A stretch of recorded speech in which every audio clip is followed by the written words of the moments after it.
Eh ben voilà. Moi je dis que c'est bien. Je dis que c'est bien. Il est quoi? Il est 19 heures, l'heure de l'apéritif d'ailleurs. Et donc c'est ce qu'on va faire. On va aller boire une petite mousse. Ici nous sommes, regardez, avec la petite cantine, la cafétéria de l'hippodrome de Marseille Vivo. Voici ici, bah tiens, notre car régie, hein, avec notre réalisatrice et notre vaste équipe technique, hein, le car régie avec des branchements ultra modernes. Regardez là, voilà, c'est bien pour charger, pour recharger les batteries, ça c'est parfait. Voilà.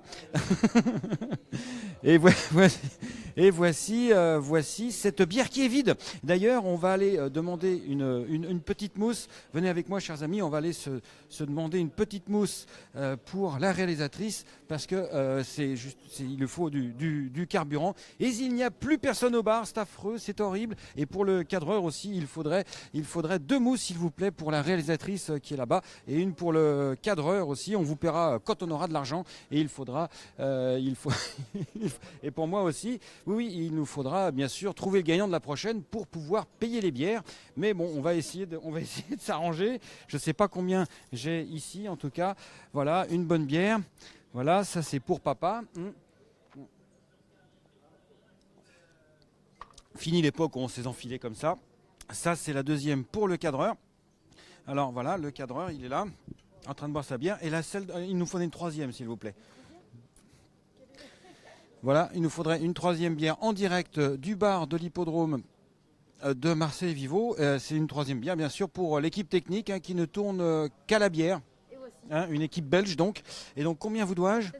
7,50. C'est bien ce que je disais, je n'ai pas assez, mais on va essayer d'en trouver. Voici 5, 6,70. On va demander à notre cadreur, hein, les cadreurs intermittents de spectacle, qui sont pauvres. Donc le salaire de Yannick Leboeuf. Voilà, hop. 7,50 devait dire. Ah ben voilà, ah ben on a des sous. Ah ben voilà, c'est extra. Je remets, oui, c'est moi qui garde la monnaie, évidemment. Hop, la petite bière, la bière de maman, l'équipe, donc toute l'équipe technique qui est composée donc de une personne, enfin en tout cas en car régie. Et donc, une bonne bière pour maman. Voilà.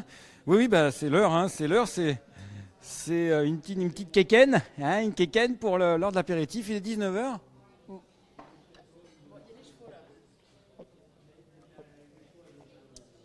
Ça, c'est ce qu'on appelle une belle descente, qu'on n'aimerait pas remonter à vélo. Alors, voici les chevaux. Non, ne voici pas les chevaux parce que les chevaux, on ne sait pas où ils sont. Donc, on va les retrouver là.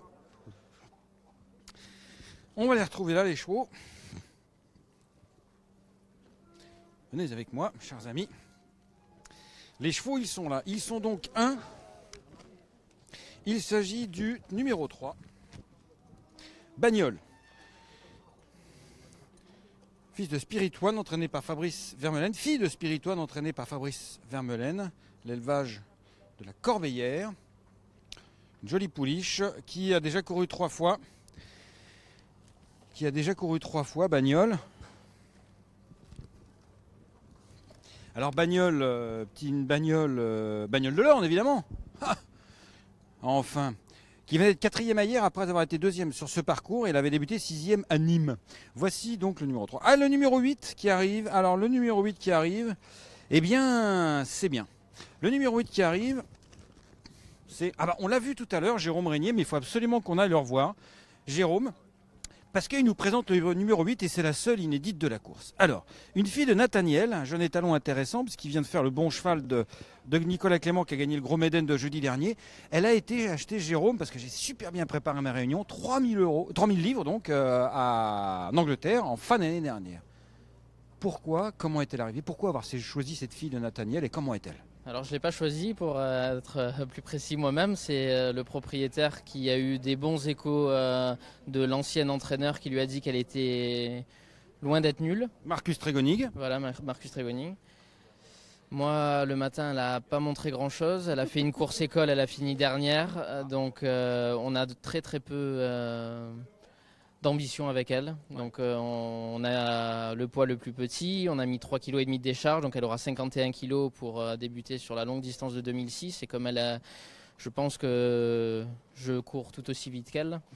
je pourrais très certainement participer moi aussi à la course, quoi. D'accord, ben, au moins ça c'est clair. Très bien, merci Jérôme. Bruno Panicucci, un rapport avec Franck? Oui, c'est son frère. C'est une bonne raison pour porter le même nom. Merci beaucoup Jérôme, donc qui estime qu'il court plus vite que sa jument. Leiter, autant dire que... Non mais il est jeune, hein, il est jeune. Et puis regardez, il a belle action. Il a belle action. Il est un peu panard, Jérôme Régnier, mais bon, il a belle action quand même. C'est la raison pour laquelle il court plus vite que Leiter. Alors, est-ce que Marcus Tregoning est nul comme entraîneur, puisqu'il pensait que la jument était bonne, ou alors il a quelque peu menti à l'acheteur Richard Sam Hoskins, qui a acheté la jument 3000 livres. Alors c'est vrai que si Marcus Tregoning, il y a juste un petit truc bizarre, s'il pensait que la jument était bonne et qu'il l'a laissé partir à 3000 livres, c'est que c'est qu'il y a un petit loup, hein, il y a un petit lézard. En tout cas, eh bien, pour l'instant, Jérôme nous dit qu'elle ne montre pas grand-chose. Alors c'est l'avantage ici à Marseille, c'est que les gens ils disent les choses comme elles le sont. Donc je ne vais pas avancer trop vite parce que je ne veux pas non plus dépasser Leiter, hein, parce que si l'entraîneur court plus vite que sa jument, il pourrait arriver que moi aussi. Et surtout que nous n'avons pas de chevaux encore qui arrivent. Ah si, voilà le 4, archi expérimenté, La Playa, Vamos à la Playa. Alors Vamos à la Playa, le numéro 4, monté par Eddie Ardouin, qui n'est pas très grande, mais sont là des grands. Alors c'est peut-être pour ça qu'elle est un petit peu rapetissée, cette fille de Soul City qui vient de s'illustrer avec Stéréo, les talons de Roger-Yves Simon, lauréate Stéréo, lauréate sous la férule d'Élie Lelouch il y a 2 jours sur l'hippodrome de Saint-Cloud. Très expérimenté, La Playa, qui n'a pas encore gagné, puisque c'est un Méden qui va tenter de mettre à profit justement son expérience. Voici donc Leiter, le numéro 8. Alors, Éclipse de Sivola, le numéro 5. Alors, le Sivola, c'est le suffixe de l'élevage de Gilles Trapenard, qu'on a beaucoup plus l'habitude de voir dans le registre de l'obstacle. Le numéro 5, Éclipse de Sivola, qui sera monté par Nicolas Perret. Fille de Norrois. Une fille de Norrois. Voilà, on la voit ici. Donc, on voit ici l'élevage de Gilles Trapenard dans un contexte inhabituel, puisque c'est celui du plat, même de la vitesse, puisque la course se dispute non, c'est 2600 mètres. Donc, voilà, le numéro 5. Alors maintenant, on va laisser passer le 5 pour suivre le numéro 6. Il s'agit de l'Assaut 6, une fille de Kentucky Dynamite et Indian Princess, qui est entraînée par Kevin Borgel, qui a fait du bon et du moins bon, 0, 2, 7. Alors, très difficile de juger des véritables potentiels de ce numéro 6, l'Assaut 6. Tandis que la famille Rossi sera très très bien représentée ici dans cette épreuve, puisqu'il y a 2 chevaux entraînés par Charles et Rossi et un par Cédric Rossi. Cédric, on va aller le voir parce que je pense qu'il a quand même la jument de la course avec Satuna, le numéro 6, le coup de sifflet dans les oreilles, jockey dans les oreilles. Alors, le numéro 7, on ne sait pas où il est. En tout cas, tiens, les Rossi, il y en a ici. Vol d'été, gris comme son père, vol de nuit. Étalon du Rat Bernesque.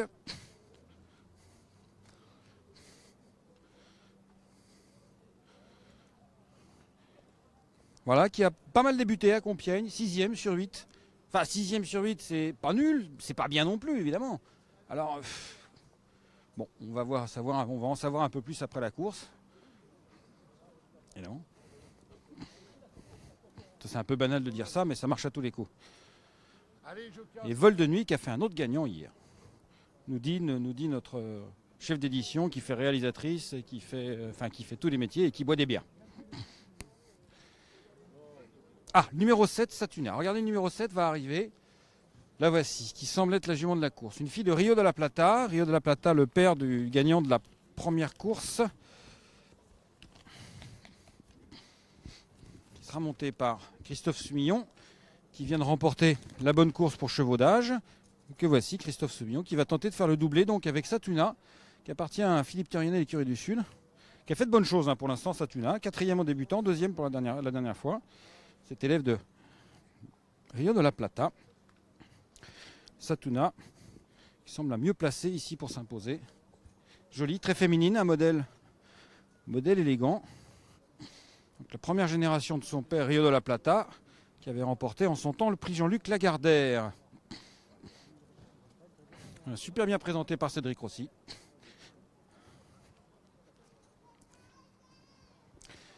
Voici le numéro 3, Bagnole de l'Orne. Attention, est-ce qu'elle ne nous prenne pas en photo, cette fille de Spirit One qui porte la casaque de Gérard Augustin Normand. Et voici cette Lighter qui porte la casaque de Richard Sam Hoskins et qui ne semble pas non plus extrêmement impressionnante. Alors, qui vois-je, qu'aperçois-je?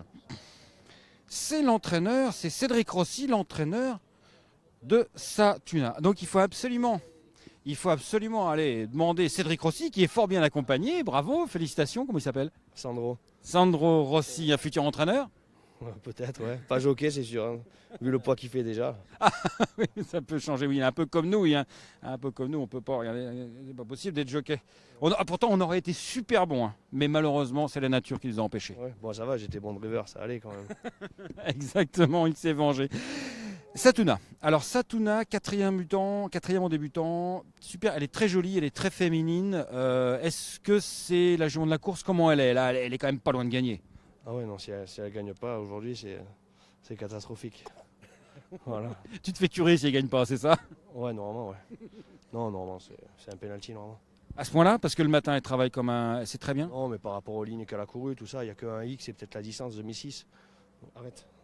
Et voilà quoi. Non, normalement, ça devrait aller tout seul. Ça devrait être tout seul. Un penalty quasiment sans gardien. Merci beaucoup, merci Cédric. Et bravo à Sandro qui ne sera pas jockey mais sans doute driver. Voilà, il y a 1,5 contre 1 pour le numéro 7, Satuna, la fille de Rio de la Plata. Je crois que les choses sont assez claires. Elle est montée en plus par le phénomène en question, Christophe Soumillon, l'homme qui gagne toutes les courses pas toutes les courses qu'il monte évidemment, parce que ça c'est pas possible, mais l'homme de tous les exploits, le vainqueur de la Japan Cup 2014 avec un cheval fou dont je me rappelle plus le nom, mais voilà, c'est un jockey absolument génial. Et nous, on va se retrouver près de la piste pour suivre cette épreuve où on compte très fort sur Satuna, élevé par Philippe Thirionnet, qui en a conservé la propriété avec l'écurie du Sud. Et les tribunes commencent à être à l'ombre, mais bon, c'est pas grave, il faut encore très très bon sur l'hippodrome de Marseille.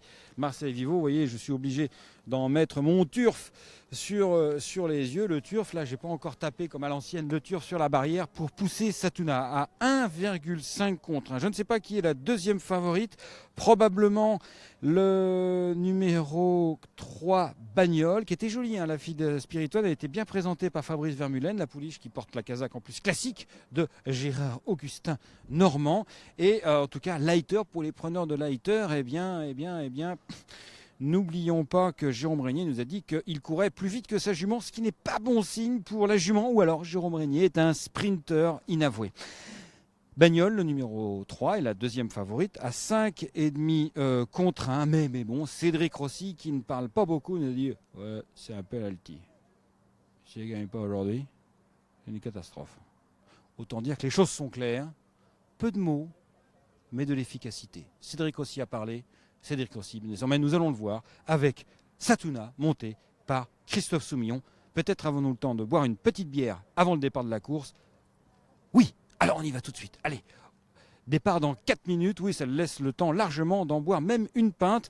Allez, on va faire un saut directement télécommandé vers le bar à mousse et on va suivre la course bien sûr en même temps.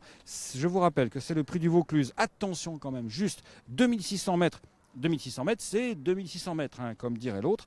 Donc il faut quand même aller au bout et justifier les espoirs. En tout cas, Satuna, elle était magnifique, elle a tout pour réussir, elle a tout pour plaire, donc on espère pour elle bien sûr, et pour tout son entourage, qu'elle va parvenir à son objectif, c'est-à-dire s'imposer ici dans ce bon Médène pour 3 ans de Marseille-Vivo du 13 avril. À tout de suite, toujours bien sûr avec l'Anker et une bonne mousse.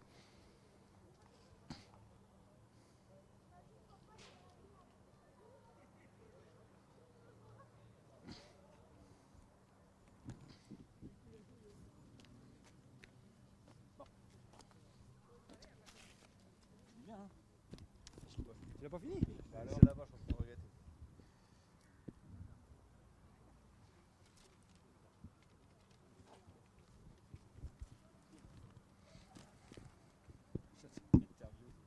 Je sais pas t'avais si j'avais dit.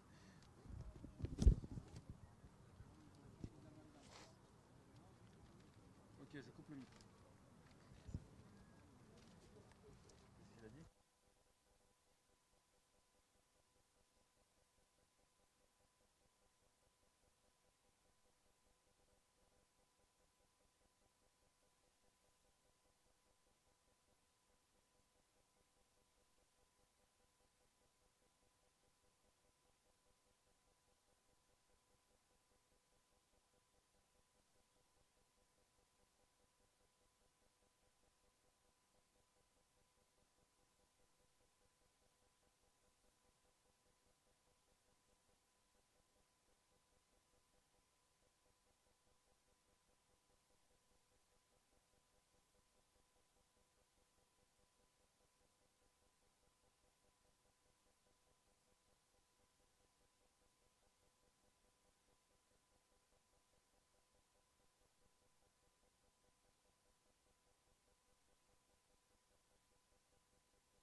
Oui.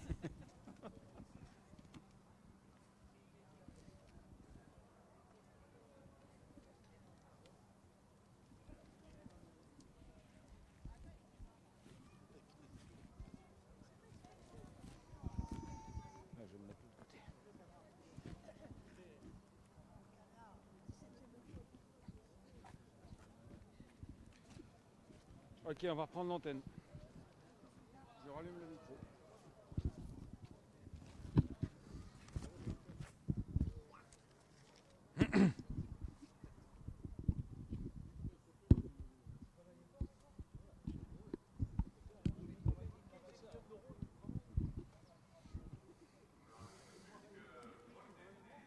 On est prêt?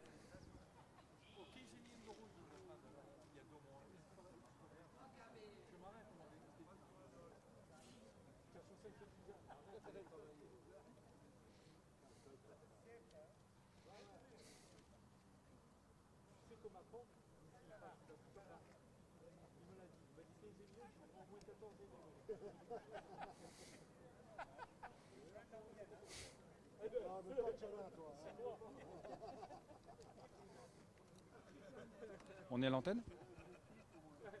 Ah, on est à l'antenne, dis donc. Ça tombe bien parce que les chevaux sont tous rentrés dans les stalles.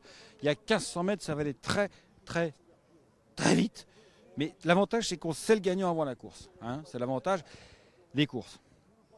Alors, en général, quand on dit ça, on dit si je gagne pas ou si celui-là gagne pas, je me fais curer. Autant dire qu'il y a une recrudescence de curés sur les hippodromes, c'est incroyable. Il y a aussi une expression un petit peu différente que je peux dire à cette époque-là, hein, à cette heure-là, c'est qu'on se coupe les couilles et on se les accroche au portail. Il y a un nombre de testicules impressionnant accrochés au portail des hippodromes. Ils viennent de partir et donc je vous rappelle que c'est Satuna qui va gagner la course. Enfin, ça, c'est ce que tout le monde espère. C'est le numéro 7, Satuna, monté par Christophe Soumillon, qui part en première position. Elle prend la tête, Satuna. Christophe, il a dit, moi je vais gagner, donc je prends la tête.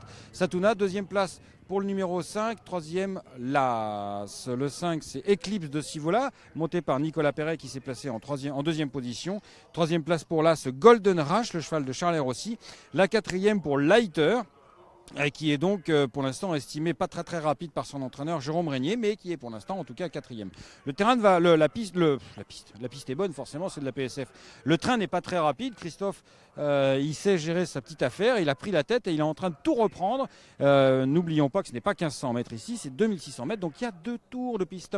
Donc ils vont revenir très très bientôt puisqu'ils sont déjà au bout de la ligne d'en face, tandis qu'il fait 23 degrés et les positions n'ont guère changé puisque c'est toujours Satuna avec cette casaque jaune, la fille de Rio de la Plata, qui est en tête pour l'entraînement de Cédric Rossi. Et donc Christophe Soumillon est confortablement installé en tête, il maîtrise le train, il maîtrise la course. La deuxième place toujours pour Eclipse de Sivola, le numéro 5, qui porte la casaque marron de LH. L'entraînement de Kevin Borgel, la monte de Nicolas Perret. La troisième place pour Golden Rush pour Charles Rossi. Un fils du défunt Sunday Break, qui porte la casaque d'ailleurs de Charles Rossi. Deuxième passage devant les tribunes. Pour l'instant, Christophe Soumillon a toujours la tête tranquillement avec le numéro 7. Deuxième place pour le numéro 3 qui a pris la deuxième place. Donc au numéro 6, le 3, c'est Bagnol, Christian Demuro qui s'est rapproché.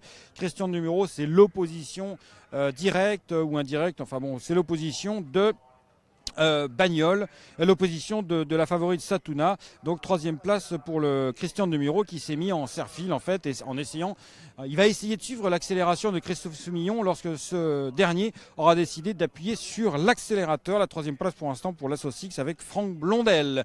Les chevaux arrivent au bout de la ligne d'en face. Christophe Soumillon n'a pas encore réellement accéléré, il attend son heure. Il va sans doute va faire le kick très bientôt, tandis que Christian Demuro, eh bien, lui, il ne l'attaque pas encore.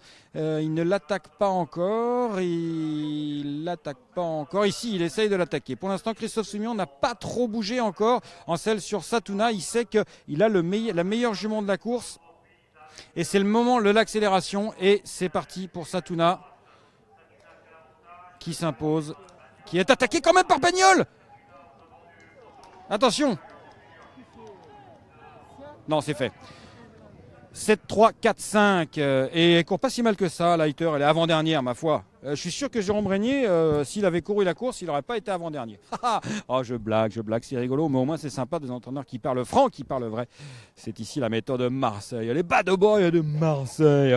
Donc, j'en range mon... J'avais fait n'importe quoi avec mon appareil photo. C'est pas grave. Oui, je sais, je suis à l'antenne. Mais effectivement, je suis en train de ranger mon appareil photo. L'arrivée, je ne m'en rappelle plus, bien entendu. Mais en tout cas, c'est le numéro 7, Satuna, qui s'est imposé devant Bagnoles, c'est bien ça, le numéro 3, si je ne m'abuse. Satuna, sans problème, sans difficulté, qui vient de s'imposer.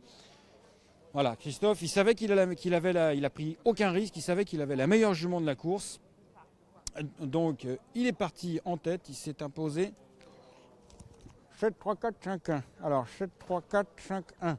Donc, il savait qu'il avait la meilleure jument de la course, Satuna, et il n'a pas pris de risque, il a pris l'avantage, il a accéléré quand il l'a désiré, et il s'est imposé assez facilement devant Bagnoles, qui était la deuxième favorite de la course. Question numéro a constamment suivi le 7 Satuna, et avec le numéro 3 Bagnoles, la fille de Spirit One pour la casaque de Gérard Augustin Normand et l'entraînement de Fabrice Vermeulen.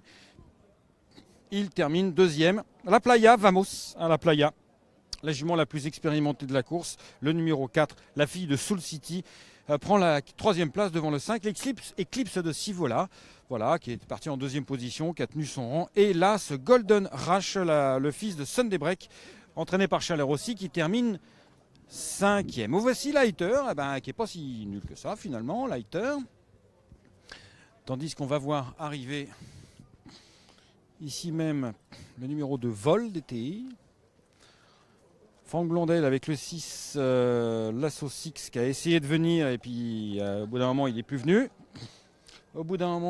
Et voici avec sa casaque jaune, Christophe Soumillon qui a tenu son rang d'archi favori, qui a maîtrisé la course du départ à l'arrivée avec Satuna.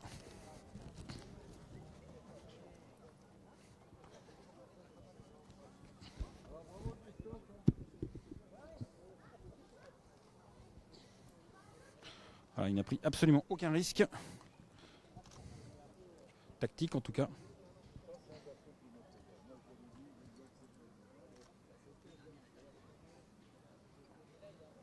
Voilà la photo souvenir.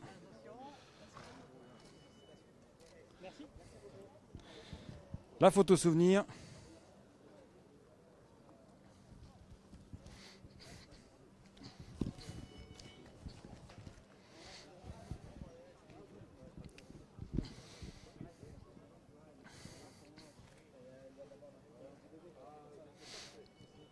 Alors bravo Christophe. Alors Cédric était archi confiant avant la course. Qu'est-ce que tu en as pensé? Tu t'es baladé évidemment? Baladé oui et non. On n'a pas été très vite c'est sûr, mais j'ai pas non plus gagné très facilement.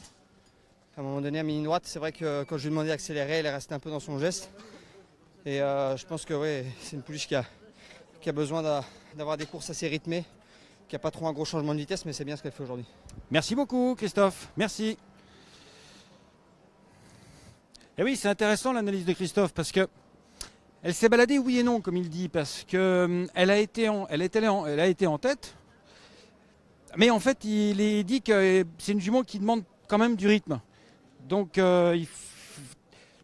comment dire, elle aurait été finalement peut-être mieux dans une course qui roulait un peu plus et avec une jument qui accélère comme qui peut avancer comme ça, qui peut avancer.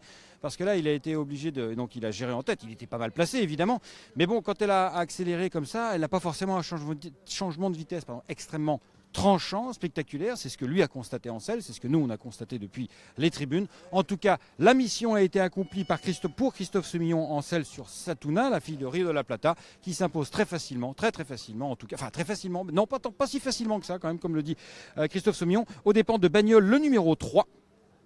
Entraîné par Fabrice Vermeulen, et le numéro 4 la Playa, je vous rappelle l'arrivée, qui termine 3e devant le 5 Eclipse de Sivola et le numéro 1 Golden Rush. C'est bientôt l'heure de la dernière course, puisque les chevaux, comme vous pouvez le constater derrière moi, sont en train de rentrer dans les écuries. Alors la dernière course, qu'est-ce que ça va être? Ça va être le prix du Thor. Un petit réclamé pour les 3 ans, enfin un petit réclamé quand même, Firstwood le numéro 1 est à réclamer 16 000 euros. On va retrouver Christophe Escuder, on va retrouver le cheval, la petite pouliche de Coco Shop, la petite pouliche d'Alain Chopard, qui vient de faire 2 fois 6e et qui a sûrement une chance de faire l'arrivée dans cette course. Mais attention, au numéro 4, Berlin Calling, monté par Andy Lustière, qui est une pouliche extrêmement régulière et qui a tout à fait une chance de s'imposer dans cette épreuve de clôture de la Réunion du jeudi 13 avril à Marseille-Vivo. C'est ce que nous allons pouvoir essayer de constater ensemble dans quelques secondes. Allez, 1 minute ou 2 et on se retrouve dans les écuries pour la 7e et dernière course de cette réunion en direct sur Facebook Live. On va tout de suite se retrouver aussi dans le milieu du car régie parce que la bière de notre réalisateur, de notre cadreur des champions Yannick Leboeuf n'est pas tout à fait terminée. Elle est en train de s'éventer et ça c'est pas très bon pour la santé. Donc il faut aller tout de suite la finir. Allez, vite, vite, vite, vite, vite, vite.